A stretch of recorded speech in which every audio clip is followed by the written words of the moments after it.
Okay. Hi, and thank you for being here today. I made the video yesterday. It was my first official vlog for the channel, but it ended up being a rambling mess. I even made a doodle about it, the rambling mess. Let's see. That's the doodle, me, and what comes out of my mouth is just the rambling mess. So I decided to redo the video. I will still post it because that was one of the main um, criteria or the main things I wanted to accomplish on this channel. Be very transparent about how disorganized and confused I am now. So I will still post the video, but it's made up of 3 different videos, and I'll have to stitch them together, and I really don't want to spend the time to edit. So when it's done, I'll just link it in the description box, and I'll make sure that it will be done at the most in a couple weeks. But to make sure that I don't ramble so much now, I actually made a small sticky note, and I have it underneath my webcam. So I'll show you the sticky note. There we go. It's still nothing scripted, but at least I have an idea of how to stay on track. So I already said that this is take 2. Okay, it's out of focus.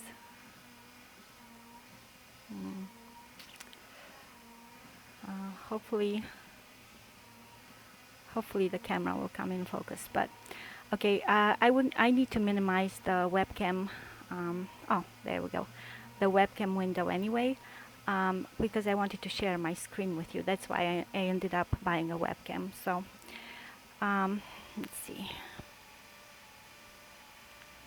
Out of my way. Okay, that's the smallest I can go. That shouldn't be there. Okay, I don't know how to get rid of that now. Let's see. Okay, so I'll start. The way I wanted to make this blog is to show you a little bit of how my day goes, and I thought that to do that, I actually need to show you that diagram I made with the bettering human, and I already know that it needs to be changed, but it will give you an idea of what I'm trying to accomplish. So right here, I hope you see it. I need to figure out a better way to let me see. Okay, I use a pen. Okay. Right here it shows, never mind, it shows what my goals are. My overall goal, which it turns out that it's a mission, not a goal, if you were to look at exactly what life planning means. But I want to be a bettering human, and the bettering human is someone who tries to make themselves a better person and tries to make the world a better place. And I also put there that I want to be a good mom and life partner, which is part of being a bettering human, but I wanted it to be separate just because it's such an important part of why I'm doing this. And then next come what I call a summary of my mindset. How am I trying to accomplish this? And I call it calm focus, and it's made of 3 parts. I want to have a calm heart, a calm mind, and strategic action. And then I have the principles which will guide me and will help me achieve that calm focus. Gratitude, humility, kindness, excellence, which means giving your best, frugality, let's see, humor, first principles thinking, invent and simplify, bias for action, can read that one, self-thought, which means I think for myself, self-empowered, which is different than self-sufficient. I don't want to be my own person. I just want to know that I can do anything that I, satisfies both my needs and what I want, my wants. Patience, long-term thinking, let me see, hard work and persistence. Oh, here this word is deliver. Okay, so now I took the bettering human section and I made it into its own section. I reminded myself what it is: better person, better world. And I realized that I need to do that in 2 phases. In phase 1, I really need to figure out what is a good person and what is a good world. And for that, I need to figure out how the world works. So that's phase 1, which will take 5 years. And during this phase, I want to learn. There are 3 areas. I want to learn, I want to contribute, and I want to live. Now, honestly, the live portion has very little. I spend very little of my time right now on that. But in the learn area, this is taking most of my time. I have 2 kinds of learning: elementary world knowledge, and what I used to call experiments in polymathy, but I changed it to polymathy lab. And I'm actually starting a separate website and a separate channel for that. And here it tells, like, for polymathy lab, what kind of that's for the mastery level knowledge, mastery type knowledge that I want to have. And I expanded on it a little bit more in a separate section. Let me see if here it is. Let me maximize this. And it's still not very good. I definitely need to work on it, but I like the little doodles. So the 6 degrees that I want to do as part of the polymathy lab, but they are in the wrong order now. I had to change the order. I just didn't do it here. And the reason I have to change the order is because I wanted to reflect how important the degree is to me right now, what priority it has on my list. So really the first one is political science, which I want to understand how humans are affected by power, because that's what political science studies. I want to develop models of utopia and dystopia. I want to have imagined conversations about political issues with both political experts and non-experts. And I want to have this called political science lab, which again, this changed because I figured out more features and more detailed, more details about what I'm trying to accomplish. But it's good enough for now. So that's the first degree, political science. Then economics and finance, because they study scarcity and money, and those definitely affect us. And here I want to do an economics and finance lab. My idea is that I want to it to be very interactive. Something like, I don't know if you know the Palantir software, where you can do very detailed data analysis. But I want it to actually be even more than that, more like a Jarvis, but have different sections. Jarvis from Iron Man. Anyway, so this is economics and finance. Then this here, which was the human experience. We are more, yes, power, money, and scarcity, our needs and wants definitely motivate us, but we're way more than that. There's something different that motivates us. There's love, there's hate, there's honor, there's that sense of beauty. And those are harder to quantify by political scientists and economists and finance experts, even though they claim that they do. So I want to understand what being human is about. I want to find God or find peace, because right now I struggle with both.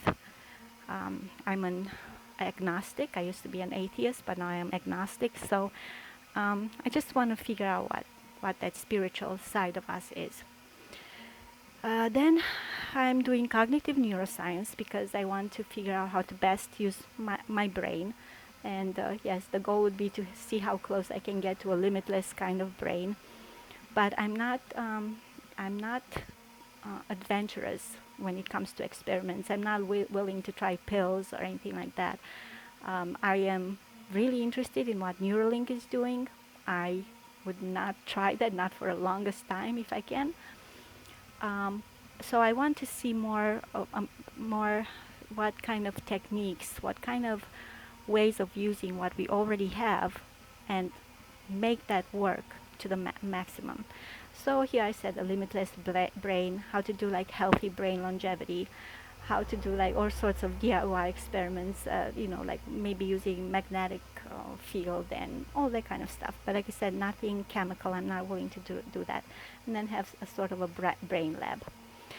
Then I also want to study computer science and AI because they are so important, such powerful tools to process information. And I just want to have the best tools, or to be really good at using tools. And then I want to do bioengineering. For this, I put the kid from the Meet the Robinsons. I don't remember his name. But I actually want to build things. I want to be an engineer. I want to be a problem solver. And I think that it's really important to have analysts and commentators and people who offer solutions, just theoretical solutions. But I actually want to build things. So that's why I put bioengineering. Okay, so with that in mind, learn, do, contribute, and live.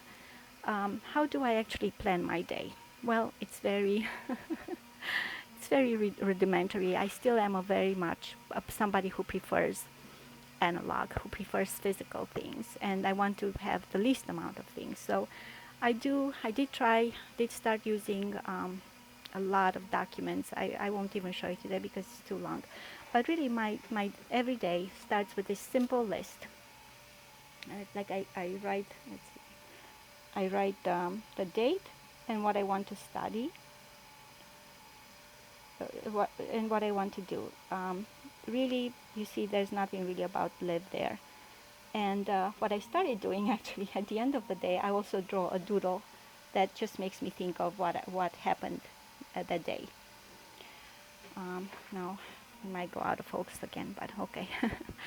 So, with that said, what did I study today? Well, today I had probability and statistics as one subject, and I also had cognitive science.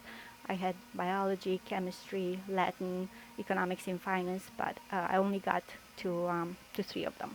And I'll only show you a couple. So for once I know what I study, I opened my where is it? I opened an ebook. So for example, for probability and statistics, I'm now looking at the art of probability from Richard Hemming. Now, I do have a kind of a roadmap for how I want to do the probability and statistics. And if you can see, like I wrote what it is, what probability is, and I looked at courses from MIT because they have the most available, the most courses with openly available materials. And I know it's overkill, but it really helps me. I looked at most of their courses for probability, and I put when the course happened, what kind of materials. I have it in a different spreadsheet, but this is good enough for now. Like a screenshot of the course site, the teacher, what year it happened, and then I go down and look at their books and other reading materials and assignments. I say if they have problem sets and all that. Now, if you, as you can tell, I have, let's see, 5 courses on this list, right? Definitely too much. And I have the books that the courses use, and none of them, none of these courses, okay, why are you doing this? None of these courses uses Richard Hemming's probability and statistics books, but it doesn't matter because I found it, I was looking online for probability books, the ones recommended by the courses, and I saw this and I really like Richard Hemming, so I decided to take it, and that's the book I'm reading right now. So once I do that, I actually make a screenshot of the cover of the book and the author and other things, notes or questions that I have while I study. So I have this OneNote open here on the left. And, well, let me, because I'll need this very soon. And then the book here. And as I go through the book, I only do one section at a time. I take notes. And my goal is to go through the book as fast as possible. I know that's not what most people do, but I need to have a general picture, and then I'll come back. And I do like the book very much. It's laid out in a very logical way. I definitely recommend it, but it's too advanced for me in some areas. For example, today in combinations, I really didn't understand his explanations for choose n plus 1, K. I did really though love, I know there's a name for this formula, I don't remember what it is for this formula here, but I loved his explanation. In just 2 sentences, it was, I think, a brilliant explanation of why it works. So I take notes. I won't show those because I really don't want to ramble too much, but I take notes um, on paper, and then I go on to the next one. So for today, for example, I went to cognitive science, and here I actually have more notes. In cognitive science, I study um, or Jose Bermudez Cognitive Science. It's an excellent book, definitely a little bit basic, but basic because he makes it so. He is one of those people who deeply understands the subject, and then he can explain it really well and makes it look easy. He has an excellent website with lots of resources, and again, I didn't go through the reading that he recommends, but what I do is, that's kind of bad because let me try to move the window out of there because I'm over it. When I take way more notes, and when he talks about any person and paper, like Claude Shannon, the theory of information, and his paper, and the people who helped out, and all that, I take notes or screenshots here. So while I take notes on my on paper, it's easier for me looking up these people and seeing their faces and reading a little bit about their bio. It helps me understand and remember better what I study. So, okay, this video is getting extremely long, but this is just an idea of how I spend my day study, and it's very inefficient. The third thing I did today was work on my economics and finance curriculum, and there I actually I don't have a course yet. There I'm looking at the whole degree, and I'm looking at colleges, and okay, I'll show you really quick. So for example, here I have a roadmap. First I looked at economics, and I look at the definition and the etymology, and I want to get quotes from different people. Then I looking at why am I doing this degree? So I got this little screenshot from that diagram I showed you earlier, but then, like I said, I already wanted to change. I also wanted to have an interactive history of economics and simulations of what if and all that. So I do say, why am I doing it? Why am I doing it? And it has 3 sections. How does it fit in with my bigger goals? What do I want to learn? And most importantly, what do I want to build? And then it's supposed to have like a lot of things. I have a whole checklist of how I want to do the roadmap. It's in a different spreadsheet, but then I look at the colleges, the top colleges, and I looked up at, if I can, I use the U.S. News Report, but it doesn't always have a ranking for the, what was it? There was cognitive neuroscience. Yes, there was no cognitive neuroscience. There was just neuroscience and cognitive science, but U.S. News, so I had to use a different list. So I look at the U.S. News Report, and as you can tell here, I hope the screen is small, but Harvard is first and MIT is second. So then I go on the Harvard website, and I look at their website, I look at the news, I look at the teachers, I look at the course requirements, and I will show you really quick how this all comes together. This is that main spreadsheet that I keep talking about, but I actually put these courses in this spreadsheet. I say what school they are from, and this is not a good example because this is the Stanford spreadsheet, I believe, for, oh no, this is the MIT, okay. MIT, I do have a good example here. I do put their requirements. I put the course description I got on the OpenCourseWare site. I put the teachers. I put the textbooks. I put if it has P-sets and all that. So I do put a lot of work into this. It's definitely overkill at this point. I feel that maybe somebody will benefit from this, but I'm not positive. At this point, it just gave me a much better, more personal understanding of how each of these colleges structure their degrees. So I know that with my own degrees, the 6 degrees, I actually meet the requirements. Yes, it's an overly ambitious goal. 6 degrees in 5 years is not realistic. but I want to do my best and try to really match what I'm doing with the requirements from top colleges. So that's why I do all that work. So let's see.